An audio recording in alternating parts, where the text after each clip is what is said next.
Assalamualaikum warahmatullahi wabarakatuh. Saya Bina Sabila Rahma dari kelas 12 IPS 3 ingin menjelaskan bab tentang saling menasihati dan surat Al-Luqman ayat 13 dan 14, lalu surat Al-Baqarah ayat 83.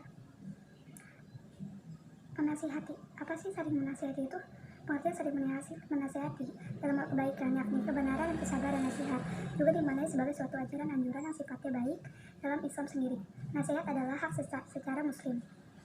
Apa sih yang dimaksud dengan saling menghargai dengan santun? Menasihati dengan cara yang tidak memaksa dan tidak mendesak orang tersebut, karena pemberi nasihat adalah seseorang yang membimbing menuju kebaikan, serta sang penasihat menyampaikannya dengan bahasa yang santun. Dalil saling menasihati terdapat dalam surat Al-Quran surat Al-Asr ayat 1-3. Bismillahirrahmanirrahim. Wal 'asr innal insana lafil khusr illa allazina amanu wa 'amilus solihati wa tawassaw bil haqqi wa tawassaw bis sabr. Yang artinya, demi masa, sesungguhnya seluruh manusia itu berada dalam kerugian, kecuali mereka yang beriman dan beramal soleh dan saling menasihati dalam kebenaran dan dalam kesabaran. Terdapat kandungan juga di dalam surat Al-Asr seperti Allah menjelaskan bahwa semua manusia akan rugi, baik orang miskin maupun orang kaya. Tetapi kerugian tersebut tidak akan menimpa orang yang beriman, beramal soleh, dan saling menasihati. Apa sih hikmah dari saling menasihati itu? Hikmah dari saling menasihati yang pertama, menjadi pengingat bagi seseorang untuk melakukan muhasabah, menjauhkan seseorang dari perilaku tercela, munculnya tali persaudaraan, dan hidup menjadi tentram, lalu juga damai. Keadaan saling menasihati bagi para sahabat Rasulullah SAW. Terdapat contoh, yaitu ketika perang Badar, usai Rasulullah mengajak para sahabat bermusyawarah untuk menentukan apa yang akan diperbuat terhadap para tawanan. Kemudian Abu Bakar As-Siddiq dan Umar bin Khattab memberi saran dan nasihat kepada Nabi. Abu Bakar mengusulkan untuk mengembalikan tawanan kepada keluarganya dengan satu syarat, yaitu tebusan. Sedangkan Umar bin Khattab memberi usul dan nasihat agar para tawanan dibunuh saja. Nasihat orang tua terhadap anaknya, jagalah pergaulan kamu dari pergaulan bebas, karena harga diri kau akan terlihat tidak sopan. Serta nasihat guru terhadap siswanya, jangan menyerah, kalian pasti bisa menyelesaikan soal seperti ini. Dengan nasihat ulama terhadap masyarakat, jangan berjalan di muka bumi dengan kesombongan dan congkak Anda, sebentar lagi engkau akan masuk ke dalam bumi juga.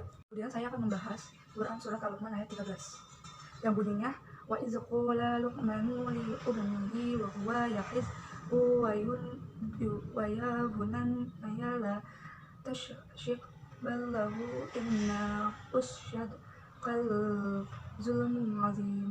Yang artinya, dan ingatlah ketika Luqman berkata kepada anaknya di waktu ia memberi pelajaran kepada anaknya, hai anakku, janganlah kamu mempersekutukan Allah, sesungguhnya mempersekutukan Allah adalah benar-benar kezaliman. Asbabun Nuzul ayat 13.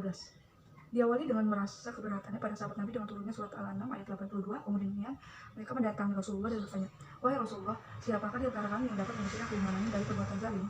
Lantas Rasulullah menjawab, bukan begitu, bukanlah kamu telah mendengarkan wasiat Luqman Hakim kepada anaknya? Terdapat juga isi kandungan dari surat Al-Luqman ayat 13 yang berbunyi, janganlah kamu mempersekutukan Allah dengan sesuatu apapun, dan jangan juga mempersekutukan sedikit persekutuan pun, lahir maupun batin. Sesungguhnya syirik, yakni mempersekutukan Allah, adalah benar-benar kezaliman yang besar. Kemudian ada juga Quran surat Al-Luqman ayat 14 yang bunyinya seperti ini, wa wasainal insana biwaldihi hamalathu ummuhu dan ala wahyin wa fi sulahu fiha mayamin anis huruli wa walidain ilayyal masyid. Yang artinya, dan kami perintahkan manusia berbuat baik kepada dua orang ibu bapaknya. Ibunya telah mengandungnya dalam keadaan lemah yang bertambah-tambah dan menyiapkannya dalam 2 tahun. Bersyukurlah kepadaku dan kepada kedua orang ibu bapakmu, hanya kepadaku lah kamu kembali kepadaku. Terdapat juga sebab nuzul di Quran surat Al-Luqman ayat 14 ini, menginformasikan betapa beratnya perjuangan seorang ibu mengandung hingga melahirkan, sehingga Allah Subhanahu wa Ta'ala menurunkan surat Al-Luqman ayat 14 ini untuk menginstruksikan kepada manusia agar berbuat baik kepada kedua orang tua, yaitu ibu dan bapak. Terdapat juga kandungan di dalam surat Al-Luqman yang bunyinya seperti, merupakan perintah berbakti kepada orang tua dan taat kepada orang tua sesuai berdasarkan perintah Allah Subhanahu wa Ta'ala. Berikut adalah sikap yang mencerminkan pengalaman Quran surat Al-Luqman ayat 13 dan 14. Yang pertama, berkata sopan kepada orang tua, tidak membantah perintah orang tua, lembut penuh kasih sayang kepada orang tua, mendengarkan dan melakukan semua nasihat yang dianjurkan kepada orang tua, kemudian membantu kepada orang tua dan juga menjaga nama baik orang tua. Kemudian saya akan menjelaskan tentang surat Al-Baqarah ayat 83 beserta artinya yang bunyinya seperti ini.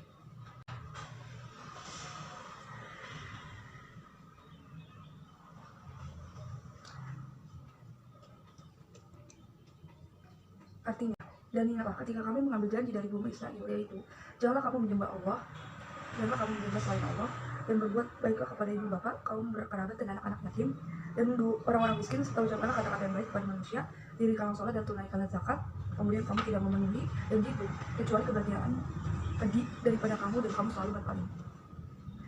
Ada sebab nuzul dari surat Al-Baqarah ayat 83 ini yang bunyinya, ketika para pendeta Yahudi mengetahui bahwa ciri-ciri kenabian orang yang dikabarkan dalam Taurat sesuai dengan ciri-ciri fisik Rasulullah, namun kemudian mereka ingat terhadap kitab mereka sendiri dan menyembunyikan hal ini dari orang lain dengan mengubah isi dari kitab surat tersebut. Isi kandungan Al-Baqarah ayat 83. Kewajiban untuk menyembah Allah dan tidak menyekutukannya dengan sesuatu apapun. Wajib berbuat baik kepada kedua orang tua, kaum kerabat, anak-anak yatim, dan wajib mengucapkan kata-kata yang baik kepada orang lain dan melaksanakan sholat, kemudian membayar zakat. Terima kasih, itulah sekian penjelasan dari saya tentang bab menasihati, kemudian tentang surat Al-Luqman ayat 13-14, lalu surat Al-Baqarah ayat 83. Kurang lebihnya mohon maaf. Wassalamualaikum warahmatullahi wabarakatuh.